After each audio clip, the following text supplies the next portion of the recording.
What's up, everybody? Welcome back to another episode of the Cheeky Midweeky, where we're making strength and conditioning not boring anymore. And I have a guest on that. I got the goosebumps going right now, everybody. I'm excited to talk to David Gray because, David, I've purchased your stuff before. I had Achilles pain. The lower body basics program was fantastic for me. So for me to get to learn from you right now and share with our listeners, thank you very much for coming on, brother. There's a lot of things you could be doing, and thank you for being on. You're welcome. Thanks for having me, Justin. I'm looking forward to having the chat. I'd say it must be cold there. The goosebumps are probably not for me, but I'm excited to have a chat, and hopefully it'll be useful for some people out there. My first question is, like, how did you put together that program? How did you start to understand the things that you did? Like, what culminated in that lower body basics program? And whether you're going to say it or not, people know you for being a very, very good therapist and understanding rib cage and helping people feel and move better. When did you realize that was kind of your calling, and how did it kind of all come together? Oh, good question. So like a very brief background without going into it is just that I was an athlete myself, and I was always injured a lot, to be honest, and quite frustrated. And but I was always super interested in movement. I was like, okay, I can get things done on the pitch. I don't feel particularly good. I'm probably not the most efficient mover, but like I can get things done. I understand body position. I can know where to put my body in the way of someone else's so they can get the ball, but I'm not maybe the fastest or the strongest or whatever. And I just used to kind of, unknowns to myself, watch other people moving a little bit and just see like that looks pretty good from this person versus this person. So I probably was always interested in just movement in general, human movement, and particularly like sports. And then, just kind of went exploring my own injuries and learning from lots of different people along the way. And I kind of went down the quote unquote like biomechanics rabbit hole and learned a lot there, and then realized, hang on, like this probably misses a lot of the picture as well. You're just looking at like movement without much context to it, let's say. Or no, I won't say that's probably wrong. Some of the biomechanics people, that everything is just like, okay, about optimal movement, blah blah blah, and it doesn't look at maybe strength and so on and so forth. So I just kind of ended up plugging everything together, where it was like, okay, we can look at how people move and also the positions that they're avoiding, and also compare it to maybe how some of the best movers in the world move, while still understanding that there's a spectrum and everyone is different and you have a different shape of body and training history and injury history. And also understanding anatomy. I think a good understanding of anatomy is key for coaches and therapists. Like, that is the body is the tool that we work with, that we're trying to mold all of the time. And we can use, of course, like constraints and our language and cues and all of this stuff to do that. But I think understanding anatomy is a very important thing. And I think a lot of people don't understand it well enough. And there is a reason that why every human in the history of the world basically decided to stand up and walk on 2 feet and put right leg forward and left hand forward. Like, this is not an accident that this happens. So the shape of our bones kind of dictates how we move. So you can start to look at that and see positions that maybe some people are avoiding. So just a lot of stuff. I know I went around in circles there, but just a lot of stuff. One of the things that I wrote down when you were saying that is, what does movement mean to you? Whether it's athletic movement, human movement in everyday life, like, what does that term mean to you? Because it can kind of get tossed around and bastardized over here in the States, especially with respect to athletic development. I don't know. What does it mean to you? I don't know. You're right. It does get tossed around. I guess I probably tossed it around as well, but I don't know. I don't know.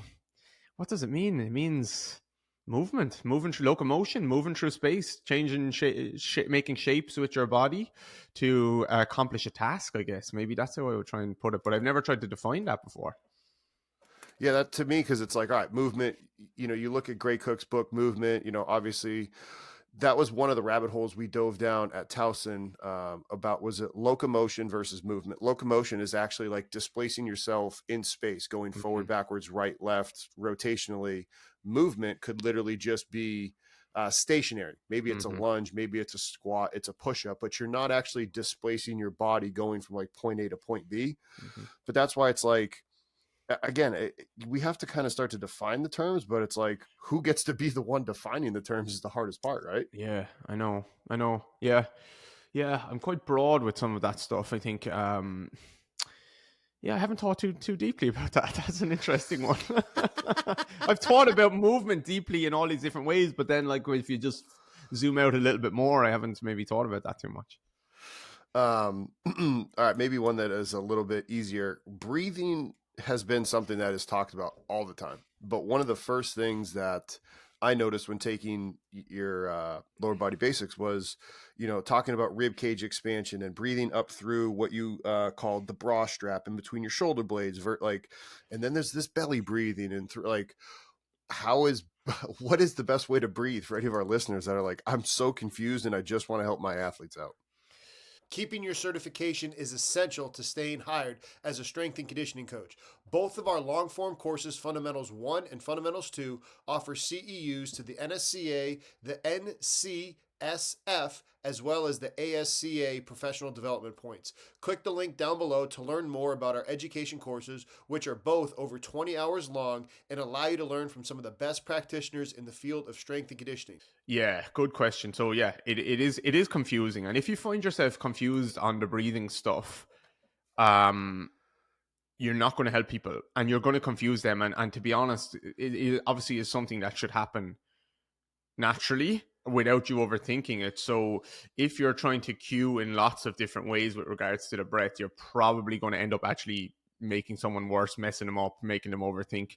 So when I talk about breathing with my clients, we're usually talking about it in two ways for two reasons, which can happen in the same drill. But way number one is I actually just want to get, you're very stiff through your thorax. So maybe your thoracic spine and your rib cage. There's a lot of joints there. And we literally just want to start to go through some full breath cycles, encouraging you to take relatively full exhales and inhales so that the lungs will expand in hopefully like 360 degrees, and that will start to push on some tissue, and that will start to expand and compress the rib cage, which is quite important. I think in the industry we have, if you look on Instagram now, you'll see 1,000,001 thoracic spine mobility drills, but if you actually look closely at those, a lot of those drills, the whole thorax is moving as a chunk in space rather than actually getting movement at the individual joints. So we've done a good job in the industry of understanding that mobility is important. Being able to move your joints is important. But I like to place an equal emphasis on like all the areas of the body, not just, okay, ankle dorsiflexion is important, but ankle dorsiflexion is important. So is plantar flexion. So is knee flexion, internal and external rotation. So is actually just being able to move your rib cage and your spine. I think it's all important. So one that's typically a low-hanging fruit, especially for very stiff people. If a lot of people are stiff, if they're stiff somewhere, they're often stiff everywhere, unless they've had an injury to one specific area, like I just hurt my ankle. So it's nice to start, I think, with the middle of the body, and just with some nice big breath cycles, you can mobilize the rib cage very easily without getting into, the woo-woo side of it and the meditation and the relaxing, which is fine too. The other time then I'm talking about breathing is for people who are just very stiff, but also very tense. They just don't really give themselves a chance to relax. So you can use the breath cycle to just bring some awareness there and just chill out a little bit. And you can actually get those two things to happen together. With regards to, you can go a layer deeper, of course, with regards to like where you're compressed in your body. Even if we just say where you're compressed through the rib cage, and that will help you do certain things by being like very stuck through certain areas and maybe take away certain movement options. So if you take a sprinter, for example, almost all of the time they are super compressed and closed off through the back of the rib cage. And you'll see like they have this kind of like chest that's open and coming forward because you move in the direction where you expand. So they are moving forwards in space. It wouldn't really make sense if they had like quite a closed off chest and they had a body that was kind of pushing backwards in space. If you ever stand beside a world-class sprinter and they're talking to you, they're leaning forward into you. They're like, they're on their toes, they're ready to go. I'm like, it's a very cool thing. But if you see these same sprinters maybe trying to move laterally, they struggle with that. One, because they don't do that in their training, like they're not training for that, but also their body is not set up to move side to side that much. It does move side to side when they're moving as part of them moving forward, but it's not like a lateral cut or anything like that. And they're typically a little bit more anterior tilted maybe. So if you take that into like a basketball or a soccer player, whatever, where they need to have much more movement options, their pelvis and their rib cage can't just be kind of like more stuck in one position where it's just helping me go forward. I need to be able to go backwards, go sideways, blah, blah, blah, blah, blah. So the more movements you need to be able to perform on the field, the more movements your body needs to, shapes your body needs to be able to take. And so that's where, like, if we saw someone like that was super compressed at the back and they were struggling to go sideways a little bit, turn a little bit like that, you might try and direct some air into that area to open up the back of the rib cage more, along with getting their hips to move in different ways and their spine to move in different ways and so on. Does that kind of make sense? No, it does, because the rockback breathing, when I was doing that, like, it just showed the power of the breath. And like when I was programming it with the football players at Towson, I was like, listen, this is how powerful the breath is. Look, I can't get here right now.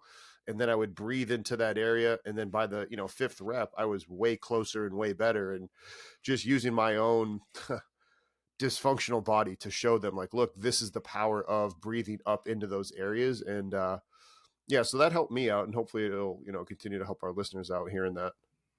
Because it look, to go back, like, it definitely can get confusing, definitely. But hopefully, like, we've had 20,000 people do that program that have bought that program, and then people use it with others. So it's been probably 100,000 people have done it, and it's a very, like, that rockback breathing. Just get into that position and breathe there. There's not a million cues. You can definitely do it with a team, because the position that you put someone in kind of constrains and maybe closes off the front of the body. And now if you take a full inhale, it's going to have to kind of go into the back a little bit more. So it doesn't end up with like too much of like you're trying to consciously force. Taking a quick break from the show to talk to you about one of our sponsors, TeamBuildr. TeamBuildr has been my online software platform choice since 2019. Been using it at Towson, using it at Goldfinch, and use it with my online remote clients. You can learn more about them in the link down below. TeamBuildr is also part owner in the Plyomat, which will allow you to get quick, valid, and reliable jump data, jump height, ground contact time, and reactive strength index in just seconds. They are part owner of Plyomat, so you can check them out in the link down below as well. Force air into a certain area, or you're trying to tell them to breathe into a certain place.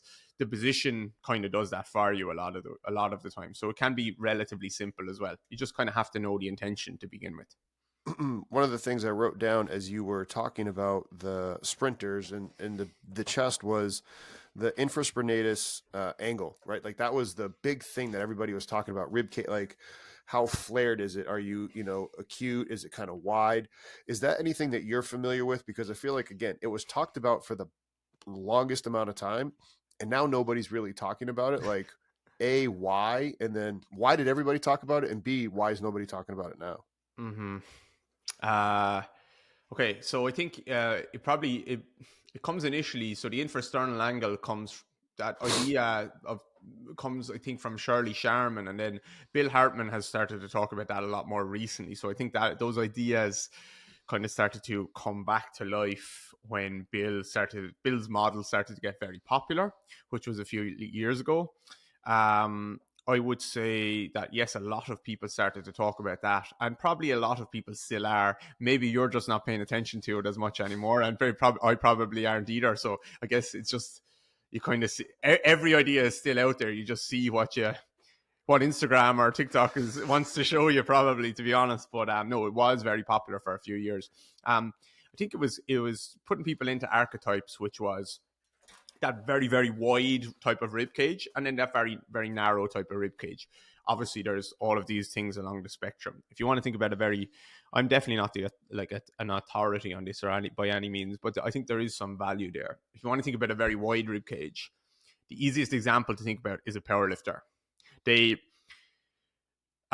You don't see very many skinny, narrow structures powerlifting. Not just because, like, okay, powerlifting makes me bigger and blockier. Of course, it will training in that way, but also skinny, narrow people aren't good at powerlifting, so they don't do powerlifting. They do high jump and they do distance running and they do other things like this. So structure does tell us something. So like we will often, a lot of us will naturally find the things that we are good at, and often we're kind of good at them because our body allows us to make those shapes a little bit easier. So like a lot of the best powerlifters in the world kind of look like each other. And one of the things is like they have a big rib cage that, like, if they walk in the door, the first thing you're going to see is a big chest and a big wide rib cage coming in the door first, almost like a lot of rugby players as well, a lot of the big forwards in rugby. And that's a nice structure to stack a very heavy weight on top of. You throw a heavy barbell on the back of that, like that structure can support that much easier. Those people are strong potentially. They can hinge quite a lot. Even their back squats look quite hingy because they like to get into like these extended positions and use their spine to help them get out of there. If you see some basketballers, it's not just to do with height, but a lot of good basketballers are like super narrow.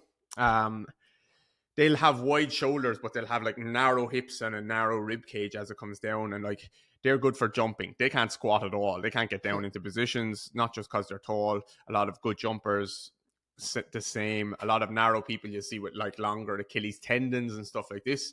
So structure is interesting. I think Bill has really taken that to the extremes and been like, okay, if you're this person, this is the type of training you need. If you're this person, this is the type of training you need. And it's very, I don't want to say just about him, but the model seems to be very generalized. But that's probably just like how they teach it to begin with. I'm sure when you get in there and you work with them, like they'll individualize it. But so that's kind of where the value for me ends, which is like, okay, it actually makes sense why some of these structures are good at this stuff over here and some of these structures are good at this stuff. But for me, I'm working with the person. I do rehab. I work with, you come into our clinic or you work with us online. I'm just working on, I'm looking at your limitations based on your body, based on your injury, based on your issue. I will kind of, obviously, I will appreciate the structure that you have, but if you need to be able to hinge better, I'll teach you to hinge better. If you need to be able to squat better, I'll teach you to squat better. If you need to be able to jump better, I'll teach you to jump better. If you need to be stronger, blah, blah, blah. So the structure won't end up mattering that much, you know? That makes a lot of sense. And when you talked about people coming in, you're essentially trying to then, people are coming into you because they're in pain and you're trying to treat the pain. And this is something that Jake Turr and I talked about on his episode. And I know you had Jake on as well. One of the things that Jake said is like, instead of trying to go all biomechanically, there you go. I actually said it properly. Just let the pain calm down and then they might move better. Like, where do you fit on that whole scale of when someone's in pain? What are kind of some of your initial thought processes? Yeah. Yeah, I'm mostly on board with that. Look, everyone is different, but we are often seeing people in pain. Not just like any coach. Any coach is going to be seeing people in pain, even if you're not trying to work with people in pain or whatever. You're going to see athletes that have niggles, pains, injuries that they're playing through, etc., etc. And often we can say, okay, I'm looking at, you have knee pain. Okay, you'll see some people like testing, manual muscle testing, like your lateral hip and or your quads are weak and this and that. And we're picking out things, but this is all happening after the fact. And what we maybe don't appreciate is pain changes everything. Pain causes a very strong inhibitory effect, which is, if you have ever been in a lot of pain, do you really feel like you want to produce a lot of force in a position that's aggravating for you? No, probably not. Do you really feel like you have a lot of knee pain? Like, do you want to bend your knee and really load into mid stance when you walk or when you run? No, you're much more likely to want to keep your knee a little bit rigid. So I think often in clinics, then we can start to look at people and pick out things like, okay, this person can't do this with their ankle and this with their knee, and they can't rotate from their hip and all of this stuff. Maybe that's the case, but maybe it's just that they're actually in pain and there's just a fear avoidance or a pain avoidance to these positions. And when the pain settles down, they can access these positions again. You'll see that with Jake is a really good person to talk about that, because he talks about patellar tendon so much. And I had a very nasty case of patellar tendinopathy for 8 years, probably. And I really didn't want to bend my knee. I didn't want to walk downstairs. I didn't want to do all of these things. And I kind of did, but I could have went down the biomechanics rabbit hole even more, of like making sure that my knee could flex in this perfect way and my ankle could do this and my hip could do this. But all of those things happened again when I just got a bit stronger and let the pain settle down.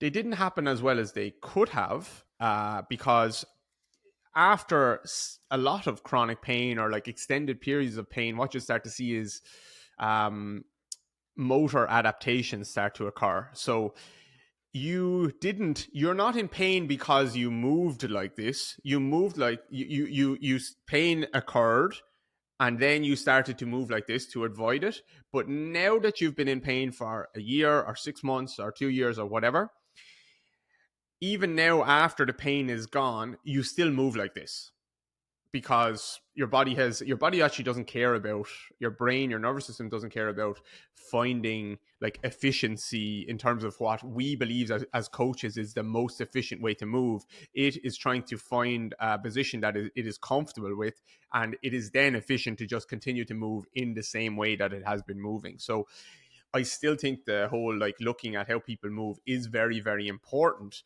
Not necessarily always because you don't do this exact thing with your hip, you're going to have knee pain. No, but maybe because you have knee pain, actually you don't really do this thing with your hip anymore, and we could actually train that back again, if that makes sense. It does. And the thing that I wrote down was, how do you, in your opinion, think, all right, letting the pain settle down versus too much rest, and then now you're starting all over from square one, and it's now you're in that repeatable cycle. Mm-hmm. Yeah, that's the $1 million question, I guess. It's kind of that's where like the art of working with people in pain is. That's where. Taking a quick break from the show to talk to you about one of our sponsors, Hawkin Dynamics. I've had Hawkin Dynamics for multiple years, dating back to my time at Towson, and still utilize them here at Goldfinch when I'm training athletes in Iowa. Hawkin Dynamics makes it simple to be able to get input to find out what's going on underneath the hood with your athletes. Whether it's lower body assessment, upper body assessments, you want reliable data to find out how the athlete is putting force into the ground, so you can be able to accurately return an athlete from an injury, and you can also find out how the athlete is producing force to check how your training is working. Check out Hawkin Dynamics in the link down below. Great therapists and great coaches will do a good job, because they'll, one, communicate with the client and say, okay, pain isn't the end of the world, and we need to find an entry point to load you here. Maybe you're doing too little, maybe you're doing too much, but it's going to take a little bit of time for me to get to know your body and for you to get know your body a little better, and we have to find a way to keep you strong and keep you moving without causing flare-ups. I push my clients quite hard in clinic with me. I had a lady in yesterday. She's over from Arizona. She's here for 10 days working with me, and she has an Achilles problem. And she's been doing, for about a year now, she's been doing a double leg calf isometric off the edge of a step, just at a neutral ankle position. So just the forefoot is on the step, and she's been holding there, and she's been doing 10 sets of 10-second holds on a double leg, right? And she said it makes her feel good. But she's fallen into the trap of like an analgesic effect. Like, that's doing just enough to make me feel okay, but it's a massive trap. And anyone who's had tendon issues chronically will understand this. It's the same with patellar tendon. You can do like a set of wall sit for 45 seconds. Oh, my knee suddenly feels kind of good. Maybe I can do a little bit of a run. But it's a massive trap because you never actually end up progressing that on and getting stronger. You always do just enough to make it feel good enough on that day. So we went from doing 10 sets of 10 seconds on a double leg with her to 3 sets of 60-second holds on a single leg, adding a 20-kilo weight. Wow. And it was still way too easy for her in terms of strength wise. Like, her grip was given out, her she could hold that position. And I said, there is a good chance that you're going to come back into me tomorrow. No, she's back in on Saturday.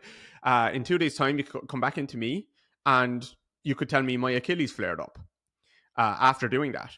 To me, that's absolutely fine. It's just more information. I'm not trying to flare her up, but as long as she understands and we're on the same page that, like, I'm gonna push you a little bit. If it flares up a little bit, it's not the end of the world. It just means it's not that it's the wrong exercise or anything like that. We just did too much. And I'd rather you did too much when you were with me than when you were just on your own and trying to figure it out for yourself. So I just think that type of conversation is absolutely key. The difference between, right, you go into a clinic, you have Achilles problems, and someone gives you 3 sets of a calf hold, whatever, and you go home, you wake up the next morning, your Achilles is killing you.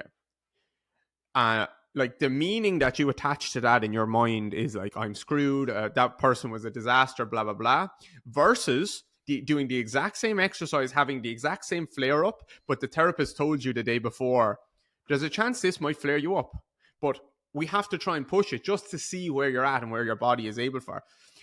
There's also a chance it won't flare you up. So are you okay with this if we try this? Absolutely. I wake up the next morning, my Achilles is flared up. All of a sudden, it's not a big deal. So I think you can buy yourself so much room as a coach or a therapist just by having small conversations with those. Very rarely will someone have a problem with you if you push them a little bit and a little bit of pain happens. Not nothing stupid, but like a little bit of pain happens, but you've had that conversation with them. So that's where I go with my clients all the time.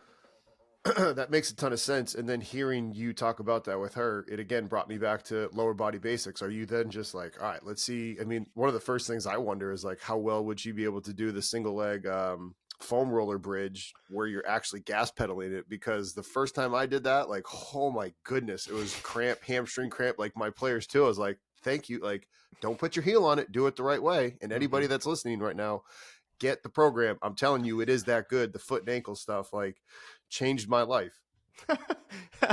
Yeah, exactly. And there's a lot, like, so that's just one example with that lady. We're going to spend 10 days together doing a lot of stuff. And it kind of frustrates me, the calf and Achilles and foot stuff that you see, which is like almost like an athlete they have Achilles tendinopathy and they come to us all the time and they say, I've tried everything. And I said, like, what have you tried? And they've just tried calf raises. Like, that's not everything. I tried every type of calf raise, David. Yeah.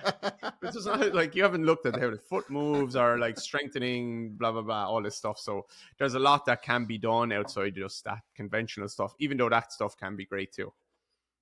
You just talked about how the foot moves, and that was one of the questions that I wanted to ask you. Forefoot, rear foot, and this was something that I had first learned about maybe 3 or 4 years ago, but can you just briefly high level talk about anatomy of the forefoot, rear foot, how it moves independently, supination, pronation, for any of our listeners that are, new to strength and conditioning, or they're established and they kind of need a refresher? Yep, I can. So if we talk briefly about, like, if we break down the gait cycle just like a little bit. So we have, like, okay, you can, let's take sprinting, for example. You have a right leg and a left leg. You land on your right, you swing your left through the air, you land on your left, you swing your right through the air. So that means you have stance on the right side. If you want to be very broad with it, you just have stance where you're on your right leg and then stance when you're on your left leg. If you break stance down a little bit more into, maybe, let's just say, 3 phases broad, very, very broadly now. You have when you strike the right foot, when you come into like mid stance where you're fully on top of your right foot, and then when you push off your right foot, so toe off. So now we have strike, mid stance, and toe off. Then if we say, okay, what's the foot doing through these phases? It can't be doing the same thing because you wouldn't have gotten any movement. So the foot has to be able to change through these phases. Just like, okay, like a squat, I go down into hip flexion, I come back up into hip extension. Like this is movement, like we spoke about. So the foot is going to strike in a little bit more of a supinated position, which is a little bit more towards the outside of the foot. Regardless of it's walking or running, like walking, it might be more of a heel strike. Sprinting, it might be a little bit more of a forefoot strike, but it'll still be supinated, more higher arch, bit more of a rigid foot. Then as your body starts to come on top of that fully into mid stance, you're going to pronate your foot, which is where the arches kind of flatten out a little bit and you get a little bit more pressure towards the inside of the foot. You get a bit more surface area as well. You're more on top of the middle of the foot, and that's the place where you will push really hard from. You could start to extrapolate this out to squatting as well. When you want to push your hardest in a heavy back squat, let's say, you would want to be most on the middle of your foot. You wouldn't want to be falling backwards on your heel or forwards too much. You want to be on the middle of your foot. That's where you're stable and when you can push really hard down through the floor.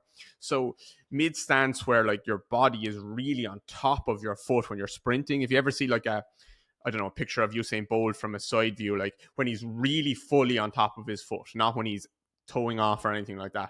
He'll be in his most pronated position at his foot there. And then as you go to push off again, the foot is going to resupinate, the arches are going to lift, the foot is going to lock up again, get very rigid again, and you toe off from that position. So that's supination into pronation into supination. Your question, Justin, was about the forefoot versus the rear foot, like what makes these movements. So a lot of people think about supination, or even better with pronation, they think about like, okay, or even they say over pronation, they think about like, okay, everything just dumps to the inside, but that's not really what happens, or maybe what we want to have happen. We want to have this, there's 33 joints in each foot, so there's a lot of movement potential there. And if the entire foot rolls like a boat, like you can even do it with your hand, where the whole hand rolls to the inside and then the outside, you're not moving any of the joints within the hand. You're just moving your forearm or your wrist, let's say. So that would be the same as like someone might compare supination, where the foot rolls to the outside and the arch is lifted up. That's supination, but it's not an inversion sprain where I just roll everything to the outside and I sprain my ankle. That's not the same thing. So for the foot to supinate, you need the rear foot to be able to like externally rotate a little bit and to invert a little bit, so that the heel bone almost like rolls to the outside and turns away a little bit. And it is tricky to talk about on a podcast, but if the forefoot does that as well, if both of those things all roll together, I've lost the inside, my big toe and all that completely. So when the rear foot rotates out, the forefoot needs to kind of suck back down into the floor relative to that. And that's what allows me to keep my big toe and stuff on the floor. If you ever see someone that when they squat or when they lunge and stuff, their big toe completely rolls off the floor, that's someone who probably doesn't really have much movement in the midfoot. They can't separate the rear foot and the midfoot. It's just everything moves as a chunk.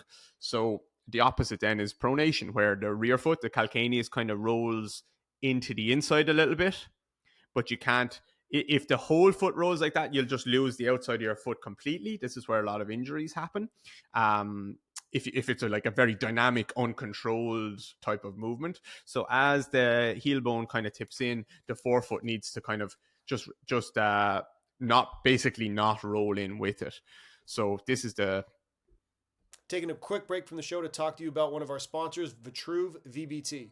With Vitruve, you can accurately measure what speeds your athletes are moving the bar. No longer do you have to program simply based on sets and reps. You can program for your more mature athletes based on the velocities that they are hitting. You can accurately measure at a great price with Vitruve, and you can have this integrate with your TeamBuildr, making it simple so you no longer have to write down the recorded reps from other devices. Everything in one place with Vitruve VBT. Check them out in the link down below. This is true pronation and supination, and I do appreciate to some people listening that that's tricky to visualize, or maybe even on, I don't know if you put this on YouTube or whatever, even with my hands it's tricky to see, but that's why we're having a presentation from you inside exactly. Strength Coach Network, right? Yeah, like that's why he's having a presentation, folks, and that's why you can continue to learn more from him with the foot and Achilles program he has. And I'll break down, Justin, in that. Like, I'll show the mechanics in that presentation. It's very simple with my foot model. It is very simple once you see it. And then I'll show some movements that you can do to train that and then strengthen that and so on. Building off of that really quickly with the sprint, stance, gait, pronation, supination, like, in your opinion, how long did it take you to be able to see a client, their video of them squatting, lunging, or sprinting, to know, like, man, I can start to see this really, really well and start to understand, like, okay, hey, you're missing toe off, or your foot actually isn't pronating, or how long did it take? And the reason I ask is for if we have younger coaches that are like, man, I just don't feel like I'm ever going to get this, like, try to give them light at the end of the tunnel, essentially. Yeah. It took a while. There's no point lying. It took a while, and I'm still learning all the time, still getting better at it. But you know what the good thing is, and I talk about this in our workshops as well, because we have assessments. We have like simple assessments. You know, do a toe touch for me, do a squat for me, do just a rotation for me. And most people will use these assessments. Like, they'll ask someone to squat, but I'll just give you more things to look at when someone squats. And I don't mean, because the rebuttal here can be like, okay, I don't want to spend half an hour assessing someone and looking for all these things. You don't have to.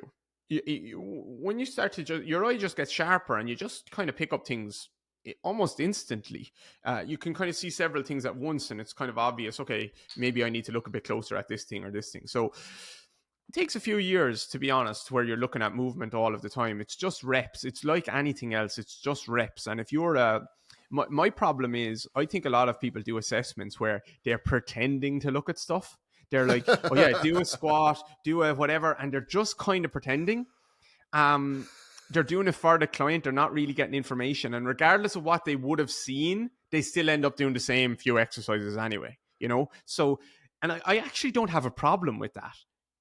But you're just better off not doing an assessment at that in that point. You're just wasting time. So just get to training and start to see stuff. But if you just have a few simple little, if you know what, if you have a good model of movement where you have a good lens of, like, okay, when the hip does this and the knee does this, the foot should not should, but, like, you know, the things internally rotate together, externally rotate together, things like this. When you have that, you can start to see movements, and where people are maybe missing movements in kind of any movement. It just becomes simple. So all I would say, to give light at the end of the tunnel to people, if they want it, is, if you stay curious about movement, if you don't close off your mind, you just, and I mean this over the course of several years, just, you're watching people move all day, every day. If you're a coach, just stay curious. Do not label things as good or bad, because we're all different. Just stay curious and just be like, that's an interesting strategy that client uses. I wonder why they do it like this. Is this because it's a joint issue that they have no choice but to do it like that? Is this because they're just very strong here? Is this because, like, are they doing this squat this way just because their high school teacher told them this is how you should squat? You know, like, why is it? Be very curious about how they got to this stage. And just don't label it. I don't like people labeling movement as good or bad. Just look at the strategy and then be like, maybe this is their only strategy. And in which case, maybe it would be nice if we opened up some more strategies for them so they have options. Or do they have lots of options already? And actually, their brain just is happy to choose this option, in which case, maybe I'm not going to rush to change it. That's very relieving to hear for me, especially after the thing that I remember is we had an athlete that had one of the senior administrators, like, he's got duck feet. Can you fix his duck feet? And I'm like, well, like, can we just, like, let's calm down. Like, let's see, like, okay, he's also 350 pounds. Like, let's Like, Yeah. let's kind of just start to figure out why he moves like that. Let's not just kind of just be like, oh, get your toes straight. It's like, it's not that simple. Like, sure, he Yeah. could just put his toes straight, but that's that what else is going to go wrong? Yeah, I have a good example there, Justin. So I had a client who had been told that he needed to do that. Like his feet turned out, and he was told like he always needs to have his feet straight, and he was getting the most chronic hip problems with that. And I measured him on the table, like very quickly, like hip internal and external rotation. He had like -5 degrees of hip internal rotation. So for him to stand with his feet straight was like, that's a hip impingement for him. That's like I'm jamming you into space that you don't have. So some athletes don't have that space. They'll turn their feet and knees out so that now they have space to internally rotate, but their internal rotation just brings them back to neutral. If you get me, it's like No, me I saying, get you, because okay, that's me. That yeah, is yeah, me. yeah, yeah. You're It's lots talking of about us. me. Exactly. So if I label your feet turned out as bad and say you need to have your feet straight, basically I'm not giving you internal rotation. I'm taking away all of your internal rotation. That's definitely not better. No. And in your experience, any athletes or Gen Pop that gets surgery to fix any cam, pincer lesions, adductor release, is that something where you're like, okay, it's worth, in all of your clinical years of experience, and this is not you telling any of our listeners to do it or to recommend to their athletes. It's just you being like, hey, what I've seen with any of my clients that either did get it or didn't, and we treated it differently, which to you seemed to have a better outcome, or was it just kind of split down the middle?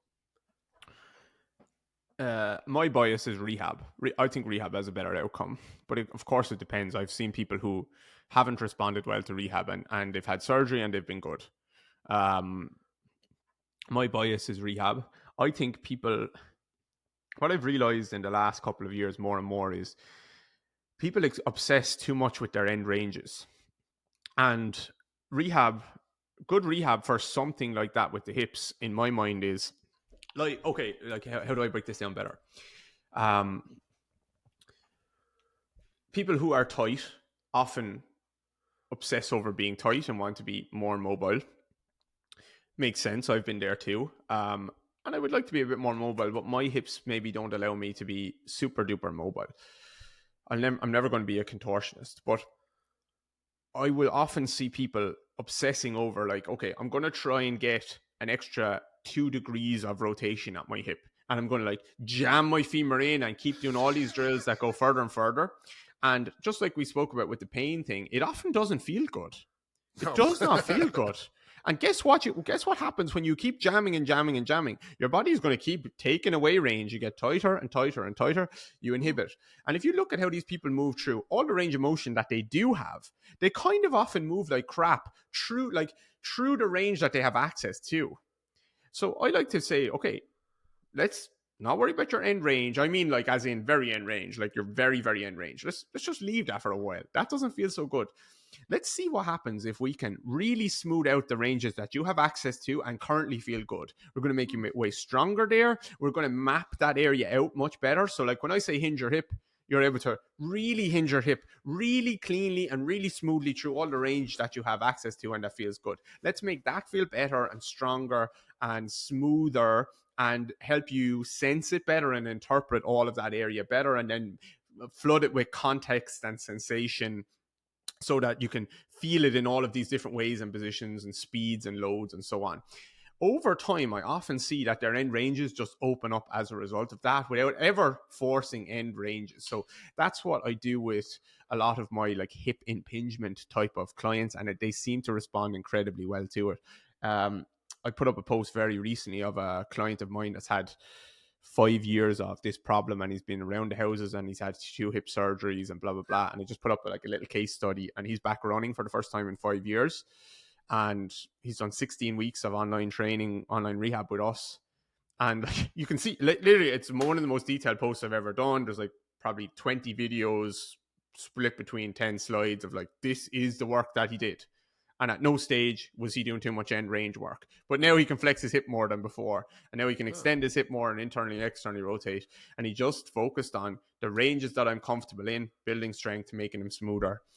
Taking a quick break from the show to talk to you about one of our sponsors, Sleepme. Sleepme are the makers of the Chilipad, which has been my bed cooling device since 2020. Chilipad will allow you to sleep and not wake up hot anymore. This was something that I had to worry about. I used to have the air conditioning down way too low. Now, I don't have to have the air conditioning as low because my Chilipad, my Dock Pro, keeps my bed cold at night. Check out Sleepme, check out the Chilipad, check out the Dock Pro in the link down below. It's not going to work for everyone, but that's where I go. That kind of made me think about like what Jake said in our episode where he's like, look, if you just get rid of the pain, like, okay, if you get rid of the pain and you get more stability with what you do have, the body might be like, okay, cool. You can now handle more control with what you did have range of motion in. I'm going to start to free up more degrees of freedom, essentially. Yep. 100%. That's big time.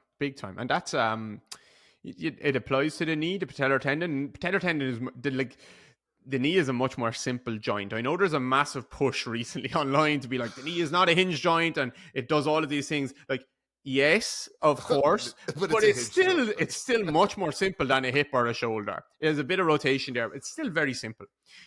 So like patellar tendon rehab is, I'm not saying it's successful for everyone or like, but there's a reason why Jake's program has been so successful. It's like he gets people into their mid ranges and finds a loading opportunity where we start and get people stronger consistently over weeks and months, and that works.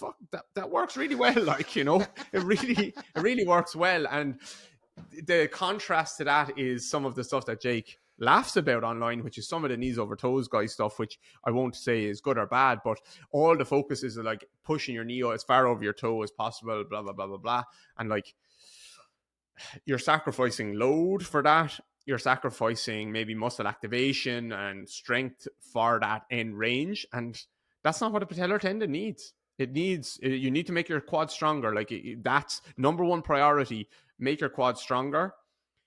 Load the tendon consistently over time, and stop doing stupid stuff for a while. Like that works really well, and that can kind of apply to a lot of areas in the body.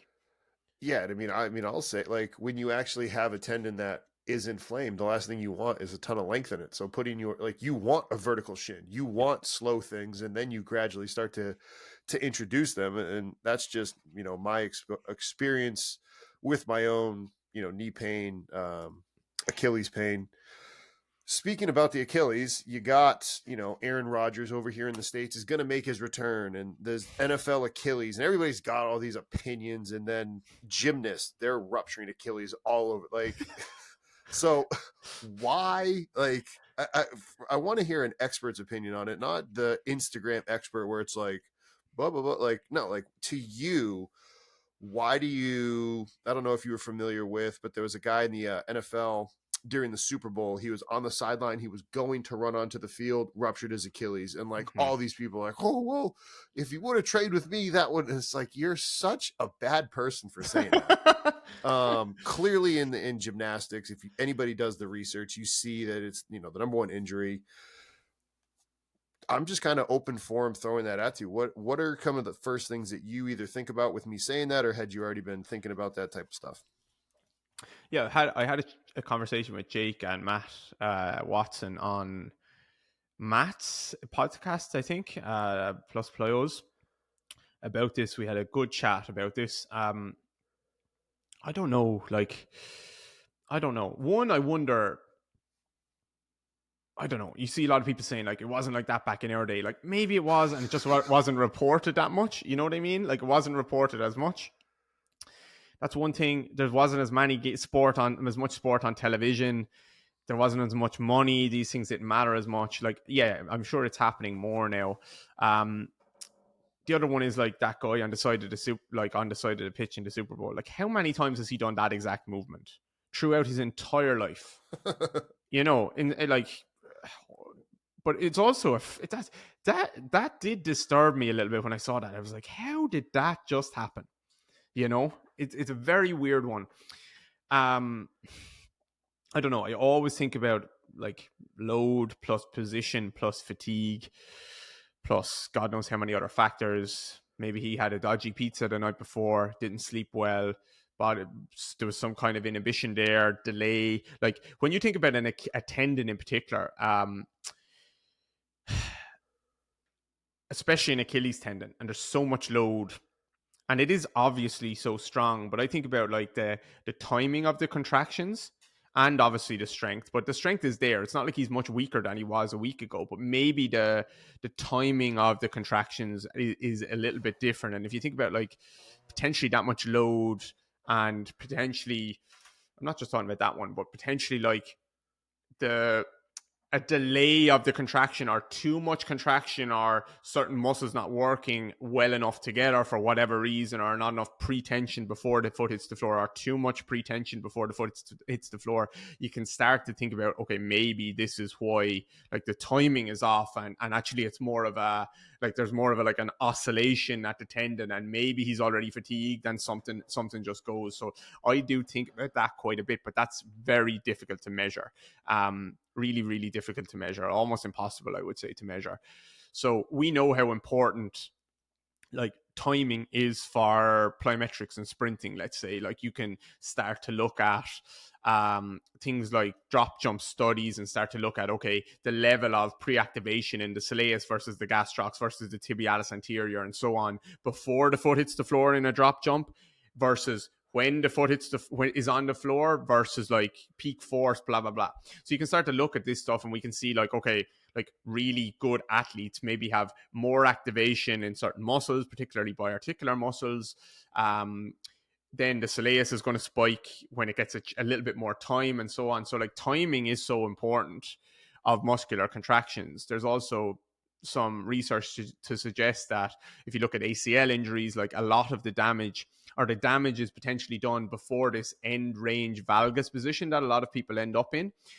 You see like, you know, like if you think about a nasty ACL, like their knee ends up in this position and blah, blah, blah. But there's a lot of research there, or some research to suggest that it's happened way, way, way before that. Like in the first whatever milliseconds when the foot hits the floor, the ACL actually ruptured, and because the ACL isn't there, they ended up in this end range position as a result. So like that would be like a large part of that would be a timing thing and a pre-tensioning thing, I would say, as well. It's what's happening there. You don't have enough tension in certain areas before the foot hits the floor, or too much tension, or it's not shared out, plus the position, plus fatigue and so on. So I think fatigue has to be a big factor, and I don't just mean like global fatigue as in I'm really tired, but like maybe local fatigue in certain muscles. And then if we're trying to think a big picture, like why is this happening more? The one thing I don't hear many people, because you hear, you know, the functional guys are like, oh, it's all because they're lifting weights and stuff. Like that's a very silly answer, but where I can see that there might be some validity in this is not because they're lifting weights and getting stronger, but maybe it's because a lot of these athletes are actually carrying much more body mass than before. You know what I mean? Like they just are bigger. They are bigger and stronger. They're carrying more muscle, and maybe that is it's definitely putting more load through the Achilles and the lower leg in particular. That is a potential answer that I could say could be a contributing factor. Is they're just bigger and stronger, and they're moving faster, of course. Yeah, I mean, one of the things that I wrote down as you were talking there was there's a group of strength coaches out there that believe the key to every answer of avoiding any injury is the inside ankle bone being high. Like, yeah, why are these people saying that is the end all be all to any movement strategy?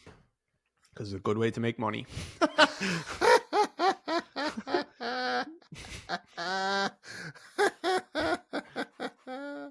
That was fantastic. Yeah, it's the truth, though, isn't it? Like if you want anything in life, if you want to get attention, it's much easier to say, like, it's much easier to just split things in half and say, this is bad, so this must be good.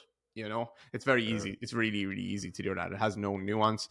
And those people will help some people because they're still working on movement. Like every system that you see in the industry will be able to help certain people because they're human beings, can only move in certain ways. So you're going to get people moving in certain ways. Maybe they weren't moving in that way before. Maybe it helps them, but then you start to see your bias in everything. And it's like, okay, maybe you're not seeing all the people that. Well, no, I won't say all the people. You're seeing all of these people in the NFL or all of these sports who all lifted weights, basically, all got to a high level.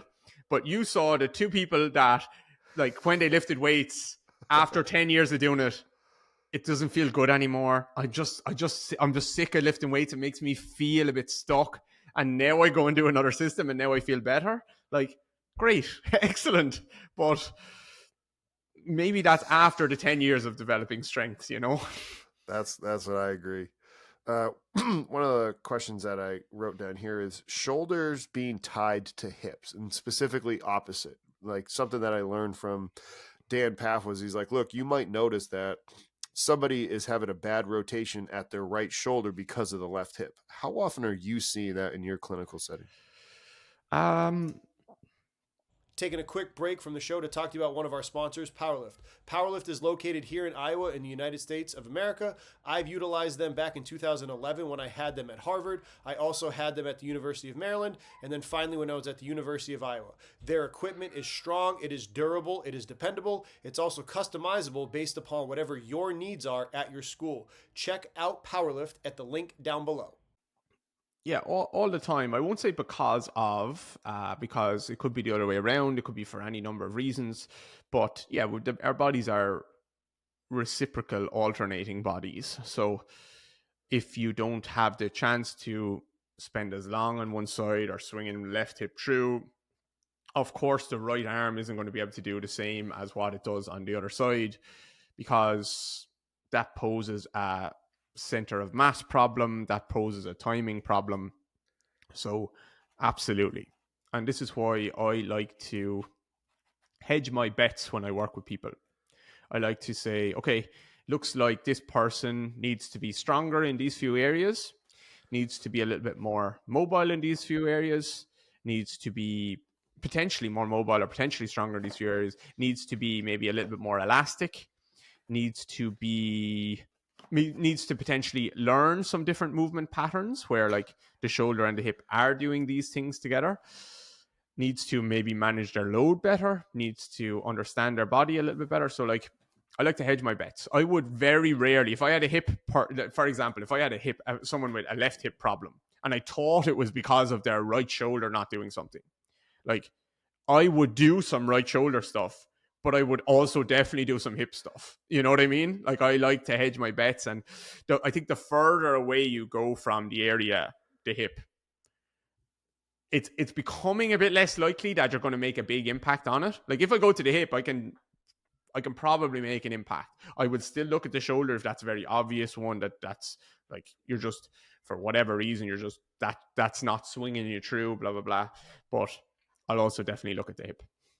The last question that I have here for you that you kind of teased there is, what is the difference to you, active versus passive range of motion? And how do you then recommend, your clients improve each? Yep. So I will look at both. I will look at passive range of motion on the table. So just lie down, relax. Let me have a look at your movement potential. Your hip does this amount of movement, your shoulder does this amount, and so on. Active. Those terms have become kind of funny because of the FRC world recently. Yep. And I can't say I love the thought process. I think there's value in it, but I can't say I love it, because you will see online party tricks around, even in the FRC world. And I don't mean this in a bad way. I'm not trying to shit on the system. There's lots of good stuff there. But like, okay, you lie on your back, and I test your hip internal rotation. You have 25 degrees. And then I say, okay, that's your passive. Okay, you try and do it. Okay, you have 10 degrees now when you do it yourself. So they will say there's a 15-degree gap between active and passive. And this means you have a much more potential because you don't have strength there. That's not how movement works when we stand up. Because they'll say you're not strong in this 15 degrees of range, but that's just saying you're not strong in 15 degrees of range when you lie on your back. When you actually go and move and you go to do a cut or something like that, where you're going to be in that much internal rotation, muscles lengthen on the way in there. So actually, I have taken the slack out of the muscles on the way into that range of motion, that 25 degrees that you have access to. Now you're very strong there. Guaranteed you're very strong there, because you've got eccentric load, you've taken slack out of the muscles, and you have this like nice length tension and co-contractions around the hip. Now you're very strong there. So when we stand people up, or when we actually do things in the closed chain, which is very rarely what FRC does, which is kind of, I guess, that when you say active versus passive, my mind goes to kind of FRC, because they're the people who popularize that the most. So I wouldn't be so quick to say you're weak there. I would just be like, okay, actually, when you lie on your back, there's loads of slack in the tissues. And I'm not saying it might not be valuable to strengthen it like that, but I'm not so quick to say you're weak there. You're very strong there, very likely. So yeah, I think the active versus passive is not as clean cut as it can maybe be made out to be. I can impress an athlete a lot, and I can make them really feel like, oh crap, like this guy knows stuff. I have so much to work on with this guy, because he showed me 25 degrees versus I can do 10 degrees and I cramp up at the end range. Yeah, but like I can show you lots of things where you're weak, quote unquote weak, or not good, but that context might not matter at all, you know? So that kind of goes to your end range obsession that you talked about earlier. Yeah, like these people are good in those end ranges. These athletes are good in those end ranges when you stand them up, and when they actually go in, like when they go to cut, when they go to run, when they do a squat jump, when they go into these positions, because they've taken the slack out of the tissues along the way. And that's what great athletes do, much better than contortionists and party trick people who can show you, look at my end range, I can get 90 degrees of active range and passive range. Yeah, but show me how you take slack out of tissues with speed. And now show me how strong you are when you get into your 90 degrees of whatever. Maybe not the same thing. No, they are not. Sorry, we greatly appreciate. I got a little bit animated on that. Don't, FRC people, if you're listening, don't hate me. It's just, I'm not saying I'm right. I'm not saying you're wrong, but it is another thought process that I don't hear spoken about, like the slack thing with regards to range of motion. That's important to think about too, though, because like you said, sport doesn't occur just on the table. Like you have to start to, but that's the messy part of it. And that's why I asked you about like, okay, how long did it take you to get really comfortable seeing somebody moving full speed to then appreciate and then help diagnose? Because it is very quick and clean and easy to be like, okay, cool. Hey, on the table, you're this versus this, but what does it now look like when you're actually on the field doing the thing? Yeah, exactly. And as I go on, Justin, I guess like last thing here, I think we've said a lot of stuff there, a lot of words. Maybe I've confused some people. That's not my intention, but I think if people came to work or saw me work, and I just had another guy, a sprinter, over for the last week with me. I've been rehabbing. He had a pretty serious back injury last year. He's been rehabbing with our team online for the last 8 months or so. And we were just at the track this morning. And we did like a strength session the day before. We did like a plyometric and medicine ball session the day before that. More of a mobility type of work the day before that. It's very simple stuff. I try and think with complexity. I try and view movement with complexity in my own mind. But the cue that comes out of my mouth and the drill that I give is like, throw it higher, or like, like faster, or like reach more to this direction. So like you and I, because there is like in the industry now, there's like this anti-intellectualization phase that we're in, where people are like, oh, don't think about anything, just get your athletes stronger, blah, blah, blah. Like that's good, but as coaches, we need to think deeply about our craft. I don't want to have to go into a doctor who I could potentially have cancer or I could potentially have a cold. I want them to be able to know a lot about both of these things and be able to like filter through tons of information in the end, like through their brain in a couple of minutes, and then come out with like, oh, I think you just need to get more sunlight, or I think you need to go for a pretty major like scan here to see what's going on. So I want their answer to be very simple to me, but because they appreciate the complexity of what could be happening, I think as coaches, we need to do the same. Not just be like, just lift. Like, yeah, maybe the answer is lift more, but how you came to that conclusion needs to be more complex. Amen, folks. That's kind of a mic drop moment right there. David, we're going to link all your stuff down below. Thank you so much for coming on. And I have tons of notes. This was very informative. Thank you very much, brother. You enjoy the rest of your day. You too, man. Thank you.